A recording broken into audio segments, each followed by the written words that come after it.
They say winning ain't everything. Well, we don't have them type conversations over here, man. Had that conversation with the losers. We trying to win at everything we do. Even in the loss, we don't see defeat. We see a lesson learned. Straight up. Look, I came into this world in 1978. The doc looked me in my face and knew I was something great. 45, 42 Prescott, that's where I'm from. Grew up in the slums around dope dealers and bums. As humble as I was, I adapted to my habitat. In my own lane though, far from where they crashing at. Dumb bar graduate, the game I done mastered it. Served in the Navy, look, y'all don't know the half of it. Pops passed in '01, moms passed last year. I know they up in heaven smiling down, crying mad tears, cause they son making it. No telling where I'm taking it. My city been cursed, but I feel that I'm breaking it. Coached at Wayne High in 15 in one state. Seen the fork in the road and went straight. I know what I'm worth, I'm OG King Kirk. Brooklyn Nets gaming crew legend, let's work. Hey, this is OG King Kirk, your host of the OG2CENTS podcast. I want to thank each and every one of you who tune in every Sunday. We truly appreciate it. Make sure you hit that subscribe button, like, comment, and share. Give us a 5-star rating on Apple Podcasts. Helps us out a lot. Links are in the descriptions for all available streaming platforms. Let's continue to stand up against any form of social injustice and racism. And this episode is brought to you by Zenni Blocks. Make sure to armor your eyes with Zenni Blocks virtual clear blue blockers. It's important to protect your eyes from the harmful blue light from your digital screens, so you'll have less eye strain, and that makes for better sleep and performance. Check them out at zenni.com/gaming or follow them at Zenni Gaming on Twitter and Instagram. Today's episode 41, Don't Touch My Controller with Johnny Marcos. I truly admire this man's work. I mean, it's in the line of gaming. Anybody who knows me knows that gaming is a big part of my life. I don't want to do too much talking, but he is the founder of Kustom Kontrollerz. And if you don't know who Kustom Kontrollerz is, you're going to find out on this episode. So with further ado, Johnny Marcos, how you doing today? I'm good, man. Thank you for having me on here. How you doing? No, I'm great, man. I'm pumped. This is in my realm. This is my world. Definitely you can't play the games. Well, you can play the games without the controller. A lot of PC gamers would say, they're the only real gamers. So, but in our world, we need that controller, and it looks like you're the man to call when it comes to that. Hey, you could say that again. I mean, shoot. I define what custom controller is. Everything is made to order, and you can pull something out of your head and have it happen to a controller. And with all that being said, I want you to tell your story and how you got to where you are today. All right, so let's see. Start off, I was in high school, was doing YouTube for the longest, doing iPhone videos, iPhone hacks and tweaks and stuff like that. And at that time, YouTube was still fairly new, and I was doing a lot of bot views until they caught on and they banned me off of YouTube. So I was like, all right, I need something else to do. So I put my feet into the music industry. Did that for about 1.5 years. Did a lot of social media marketing and networking and stuff like that. Was too shady for me, so I was like, I need something to where I could pursue what I love doing on a daily basis. So I started doing changing up controllers and customizing them and whatnot. Again, had zero knowledge of what I was doing, didn't know how to take anything apart. I was just like anybody else. Let me look up on YouTube and see how to take it apart, how to swap it out, this and that. So first control I did was a PS3 controller. And slowly from there, it just, started taking off. My first clients to this day, and I always remind them and let them know, was Captain Redbeard from GameStop TV at the time when he was still doing that, and Ronnie 2K, which I was introduced to him through Captain Redbeard. So I was able to do a 2K themed controller for Ronnie 2K at the time. And from there, it just was word of mouth. And that's how I pretty much built up my name and started growing and, working with all these athletes and celebs and whatnot, and being able just to have fun with it and just create just just out of the ordinary, just something unique and different than what you see other people doing. Now at Custom Controllers, now is it just you or is it a team? And if it's a team, like how many is it? So see, that's the thing. Everybody's like, okay, they look at me and they're like, oh, well, it looks like it's just you. It's a small company. It's nothing major. Then they think, well, damn, he's pumping out all these or he's doing all this. And it looks like he's got at least a team of like 50.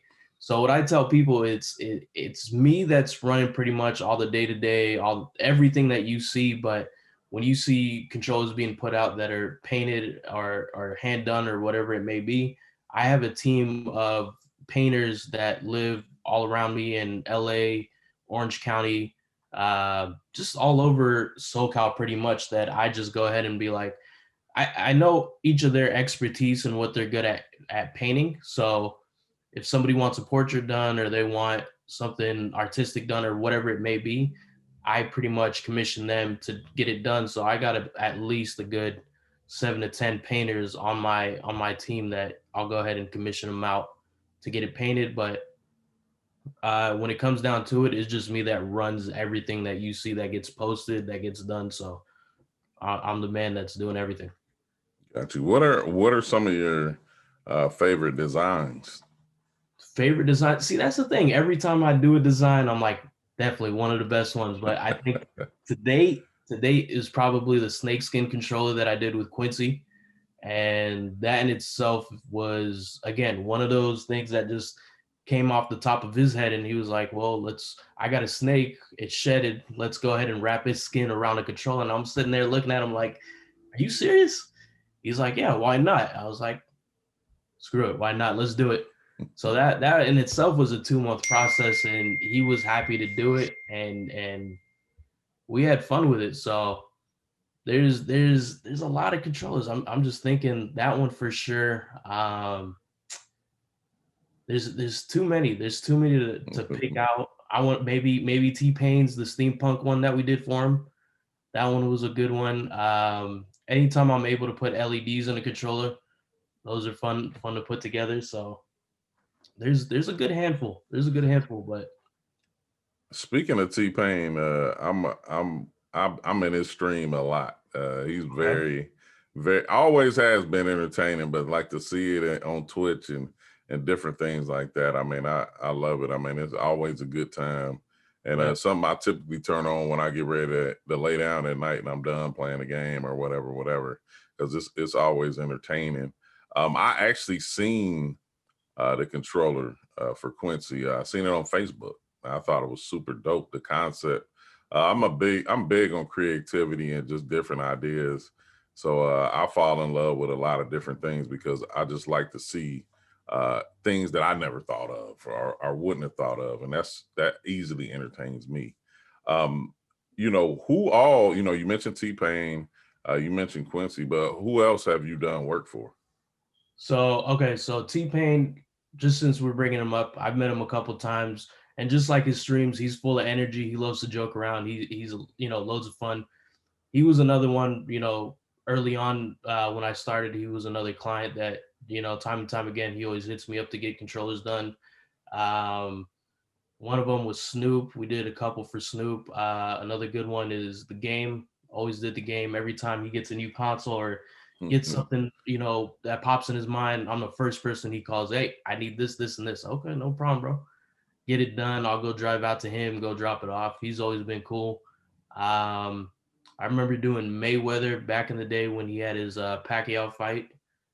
Did that one. That one I had to go through one of his people just to go get it delivered. So that one was a cool experience. Yeah, that one was like, I even asked, I was like, can you take a picture, posing with it, this and that? They're like, you got a few mil for him to do it? I was like, hey, I'll just take what I can get.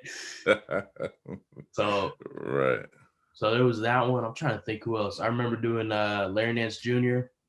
before he got traded. Same with D'Angelo Russell. Did him. So, I mean, Chevy Woods, who signed the Taylor Gang. So it's just people that just see it and they're like, yeah, we want to do something different, something out of the box, or just something that they kind of meshes with them pretty much. No, that list is extensive, and I'm sure it goes on and on and on. Oh yeah. Um, you know, you know, and it like, do you have like I said, the list is extensive, but do you have somebody who you haven't worked with that you would want to work with? So just off the top of my head, for sure, Ocho Cinco, just because he's a heavy gamer. Ice T, he's another heavy gamer that both of them, they both follow me, and I see them, they game a lot, and it'd be dope to work with them. And then probably just off the top of my head, Joyner Lucas, who to this day I still kick myself in the head just because not too long ago he was performing at an arena not too far from me, and this was fairly before he started blowing up. And I was like, I don't know much about him, but it would be dope to do something for him. And I know at that time I could have easily reached out and got my foot in the door, but now it's just a little too hard just because he's he's well known now and everybody knows him, so it's harder to pursue. But again, I don't doubt it. It won't happen. It just the time and the place for it to happen. That's how I look at it. No, I got you. I definitely understand that. It'd be a situation where you have to get with his people have to get back with you, and different things Right. like that. So just time is of the essence. Thoughts on the NBA 2K League?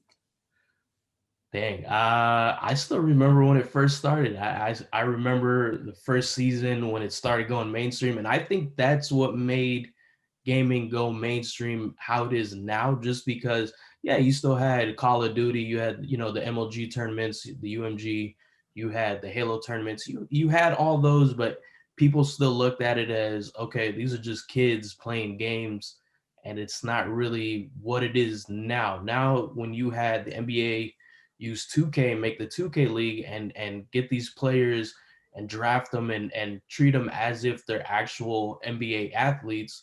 Now it's mainstream and people are looking at it like, damn, these kids are actually getting paid to sit there and play some 2K or whatever it is that they're playing, and they're getting paid this much. Okay, now there's a business in it. Now it's an industry to where it's a real profession. Beforehand it was okay, they're just sitting there playing games. Like I remember growing up, I used to spend my time playing, playing wrestling games, playing, sports games, whatever I was playing, wasting my time. I still remember my parents, oh, you're just gonna sit there, waste your time. You're not gonna focus on school, you're not gonna do this, you're just gonna waste your life away. Now they look at it and they're like, damn, okay, well go ahead, do what you gotta do to get paid. So it's crazy how things just turn around so quick. Exactly right. I think about that every day when I get up, and every night before I go to sleep. I mean, it's truly amazing where the game of 2K is came Yeah. from. Just being a very popular game that we played for fun, and now it's actually a competitive esport. So it's always going to be forever dope for me. Right. Um, Thoughts on next gen PS5 and Xbox Series? Well, I'll just put it out there. I got lucky to get into that first wave of getting the PS5. So I've been playing 2K21, Miles Morales, and then just playing the other games I got. Just spent all day playing Mortal Kombat 11, and just the graphics and just the next gen of it. I can see why there's so much hype and why a lot of people are trying to get their hands on it. Besides the whole hype of it, of just getting in and people flipping it for outrageous prices, but there is a lot of time and effort that went into just the next gen and the graphics and how realistic it feels and looks and how it plays. Like there's a big difference jumping from like a PS4 to a PS5 and playing 2K21, and just the adaptiveness of the triggers, for example. And you're posting up a big man and you're a little dude posting up, you can feel like how hard it is to post up against them. Like it gives that realism to the game. So I feel like it makes it feel more, again, realistic. So, but no, it's well worth it. And kind of leading into that, I was going to ask you, what do you think about 2K on next gen? I see you always see a lot of people They kind of spaz out, I think, panic in the beginning. You know, the game is always going to get patched sooner than later at some point, but I think it's pretty fun to play. Little nerfs here and there as far as I think people get confused between casual and competitive. From the casual standpoint, it's a great game. On the competitive side, just nerf a few things and really we could be we actually could be at the point of having one of our better 2Ks. But what are your thoughts on it? No, I agree 100%. I mean, like you said, you look at the casual and the competitive side. Like I'm a casual player.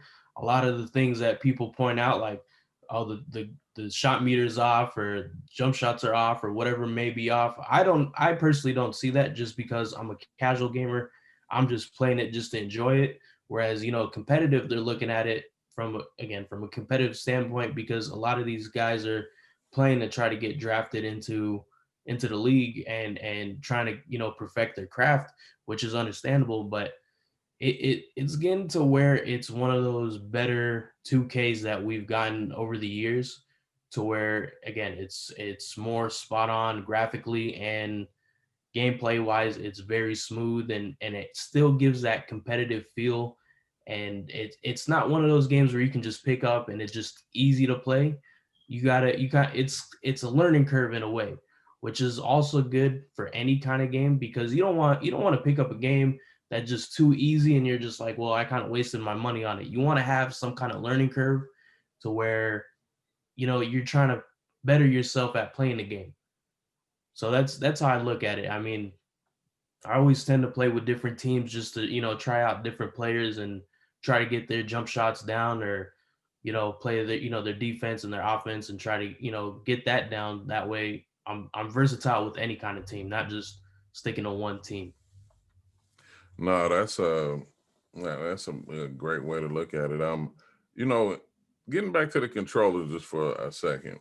Sure. You do your creativity reigns out through at each and every design. But has it ever been like any moments where someone has maybe requested something and you may have got stuck on how you truly wanted to do it? Or like, I know every day, with everything you do, is not, things don't always go perfect. But have you ever had that moment where it was like you just was like, damn, like you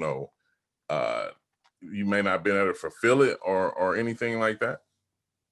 Well, see, that's the thing. Like, I always have people that'll hit me up, like they don't know what they want, so they just throw a whole bunch at me, and I'm just like, whoa, slow down, slow down.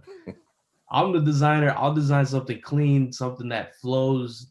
I don't like to put anything out that's too noisy or too much going on to where your eyes are just all over the place. I just want a nice piece of artwork, pretty much. So I always take the reins and take the lead and just tell them, okay, what are you trying to get done? Oh, I want to get, a Dragon Ball Z theme done, or a Space Jam, or whatever it may be. I'm like, all right, let me go ahead and throw something together. I'll let you critique it, see, if you like it or not, and then we go from there. And that's usually how it happens. I'll go ahead and put it together. They'll approve, and once they approve, then we move forward to, take the payment and then start painting on it. Okay, that's perfect. Now, where price, where does your service range from? What do you mean, like, where does it range Like, from? you know, low end to high end, or any, somewhere in there for like people who may want to purchase a controller. Like, does that vary or? Okay, so yeah, it varies depending on, the way I look at it is it all depends on if it's something simple to anything more complex design wise. So like, for example, the snakeskin controller, I didn't come up with the price. Quincy did. He was telling me straight on. He was like, if anybody orders this, this is a minimum $1,000 regardless. Because he himself saw the process, which a lot of people don't see. Because I spent 2 months working on it with him and driving back and forth to West Mm, Hollywood to knock it out with him. So he's seen it firsthand and he knows what goes into it. So I was like, all right, that works. But, it varies anywhere from, and I always give this, range from anywhere from 275 all the way up to 5Gs. Now, the 5Gs, people are like, oh, what is that? Like all diamond out or something? I'm like, yeah, if you want to get a controller that's legit, made out of gold and it's got some kind of diamonds in it or whatever, it'll hit that 5G point, because I got jewelers I work with where they're down to do, a mold of the controller and make it out of, 18 karat, 24 karat gold and put some diamonds in it, go crazy with it. That's where that $5,000 is going to hit. But if you want something simple where just a solid color, a small logo or whatever it may be, yeah, it'll be like 275, 320, 25, but if it's going to get more complex where we're going detailed work and going crazy with it, then it's going to slowly go up, because again, a lot of people are assuming what I put out, there's skins or decals or stickers. I'm like, no, this is all hand painted. So the more detail work that goes into it, the more I got to pay my artists or my painters, because that's their time that they're putting in to get it done. So that's kind of where I'm different than my competitors, and that's kind of the message I try to put across to a lot of people that don't understand that. So I always spend time breaking it down to people and just explaining the whole process so they kind of understand where I'm coming from. No, I agree. I mean, as somebody like myself who's big on branding, I rather wear myself, or rather, than wear anything else. I mean, obviously, next GC gear I wear, but like anything, and my friends and different things like that. But I always prefer to be authentic and really just wear my brand. And so I definitely understand it. And when you want to do that, pricing is not, it's no question. Like, you don't, Right. because people go pay for other people's brands all day long. Yeah. So if you can do that, you can definitely afford to pay for something that's yours and that Amen. belongs to you. What's next for custom controllers? What's next is, damn, I don't know. We're coming near the end of the years where it's my busiest time of the year. Can't really say much what I got going on right now, just because I signed a ton of NDAs, which is always fun. So That means hopefully good things is happening. oh, definitely, definitely. So hopefully by the time the new year comes out, I'll be able to show off what I've been working on. But I'm pretty sure you've seen my social media where for example, I posted all those Xbox Elite controllers that I had on the table. That in itself is one order. Can't say who it's for, but that in itself is just an order that I'm working on, that people are just still scratching their head like, what's going on? What am I working on? And again, for a person that just runs the whole thing and it's just a one-man team in a way, there's a lot that I can pump out and do that a lot of people are not, still can't wrap their mind around. So that's one thing. Another thing that I'm still trying to get put in the works is, I don't know if you heard of Boss Logic, the dude that does a lot of the crazy wallpapers and graphics that he always puts out. He's pretty big on social media. I think he's got a couple million followers in itself. That dude puts a lot of crazy artwork out. So I kind of threw him the idea, let's go ahead and put your artwork on these controllers and brand yourself into the gaming scene, because you're already putting out all this artwork and you already have a solid fan base. Let's go ahead and mesh the two. So he likes that idea. So we'll see how that goes and if anything, happens from it. So I mean, let's see how it goes, because I usually reach out to a lot of these people that have a good solid fan base and try to mix the two and play off of each other. Because again, I look at it from the music standpoint, where if you're an up and coming artist and you're opening up for somebody bigger, you may have a fan or two that's yours, but you're also reaching out to their audience as well, and you may gain another couple that'll look at your brand or your work as well. So that's how I kind of look at it whenever I do these collaborations or work with other people. No, I agree with you. I mean, that's one of the reasons for collaborations. I mean, to bring the powers of the two and make some real magic happen. So I'm happy for you, man. I'm gonna stay supportive, and I see you doing some big things here soon. At this portion of the show, it's OG wants to know. It's rapid fire questions. Answer open as honestly as possible. Just something to have fun, man. All right. Biggest influence? Biggest influence, I gotta say my pops, just because I grew up seeing him work and seeing him start his own businesses and seeing him, pretty much he didn't graduate. He never got a college degree, even though he's on my ass trying to get a degree. But I've seen him build whatever he touches turns into gold. So that's always been my inspiration to just work hard and make something out of nothing. Okay. What motivates you?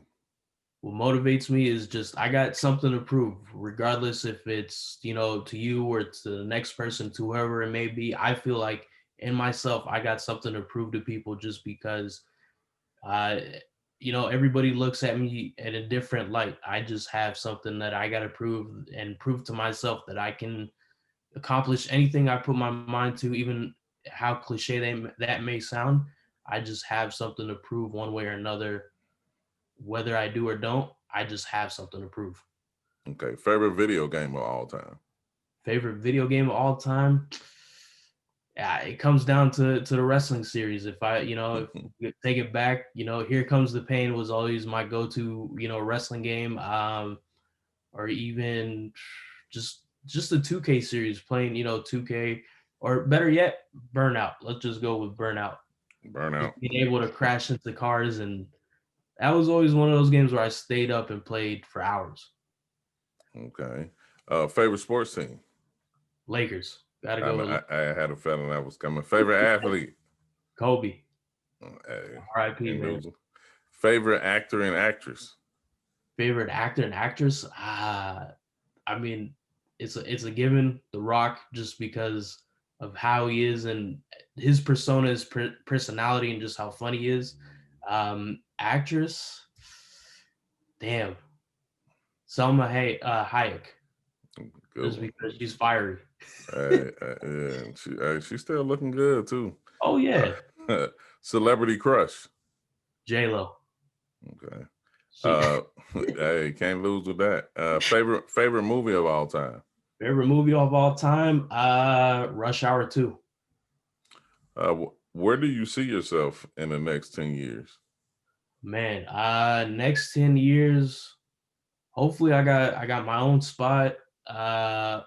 Maybe a warehouse where I'll probably have some people I've employed, pretty much expand what I'm doing now on a grander scale, just because ever since I started, it's always been work from home pretty much. I converted my garage into a workspace, did that for a couple of years, and just I've been always trying to keep my overhead low as much as I could. But hopefully within the next 10 years, I'll be able to expand that and, have a whole warehouse to where I can just do everything there rather than in my own home. But pretty much, yeah, just expand everything on a grander scale, and just do more volume pretty much.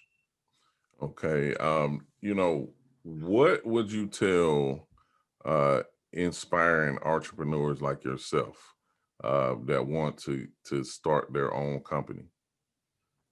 Honestly, if you're gonna start your own company, I say do it to where it's something you're passionate about. Because if you go and chase a business and you're just looking at the money, then it automatically turns into, okay, now this is a job where I have to kind of work a 9 to 5 in a way. Whereas if you're starting a business where it wraps around your passion, then it still has that excitement and that fun of doing. And don't get me wrong, you're gonna go through a lot of struggle, a lot of BS, a lot of hardship, a lot of just ups and downs, and you'll have those moments where you're like, well, damn, I just want to give up. I don't want to do this anymore, or I've been through too much, or I lost X amount and I'm not going to be able to get that back, or whatever it may be. Everybody goes through it. But if you're passionate about it and you have that support around you, you're going to keep going until you hit that goal. And then you're just going to set another goal and just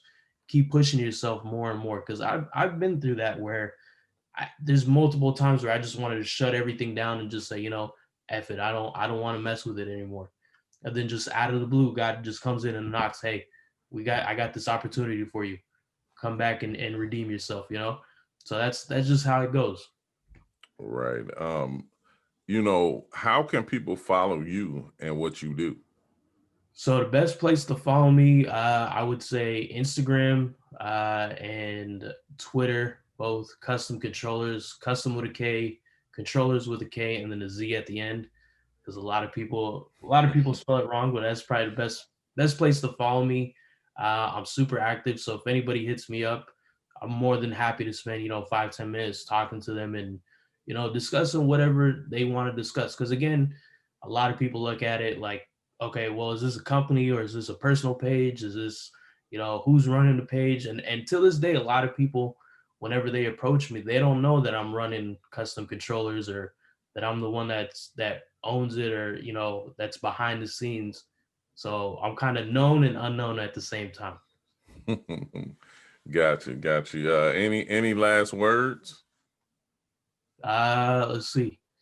Just do what makes you happy, man. Have fun with life and look at the positives. Don't stick on the negatives and don't just do what makes you happy. You're going to get a lot of people, starting up a business like we were just talking about. A lot of people are going to laugh at you and they're going to think it's a waste of time. If you in your heart think that it's worth doing, go ahead and do it. And I couldn't agree more.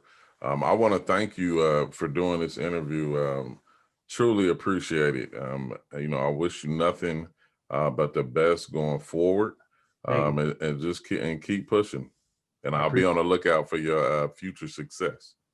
I appreciate it, OG. Thank you, man. And I want to thank everybody who listened to this episode. If you want to watch on YouTube, remember, you can find the OG2CENTS podcast on Apple Podcasts, Spotify, iHeartRadio, Anchor, and Podbean. And remember to sub to our YouTube channel. Follow me on all social media platforms, OG King Kurt. That's Twitter, Facebook, and Instagram. Shout out to my team, Strider Visuals, Box Graphics, and Cy Evermore. Remember to go to www.ogkingkurt.com for everything OG King Kurt and the OG2CENTS podcast. You can catch me every Tuesday, Wednesday, and Thursday on EsportsXTRA with host Larry Ridley, Renee Montgomery, Kelly Wells Brinkley, Antonio Williams, Durbin Royale, and producer extraordinaire Kevin Mamuzet. We talk traditional sports and esports. That's Tuesday, Wednesday, and Thursday at 7 p.m. on twitch.tv/compete forever. And also Facebook, gaming, and YouTube. Great show. Make sure you check it out. Don't miss next week's episode. And remember, if it makes sense, it's an OG2CENTS. OG out. Put this work in, fellas. And much love to the entire 2K community for always showing me love. Without y'all, we wouldn't be here. Yeah.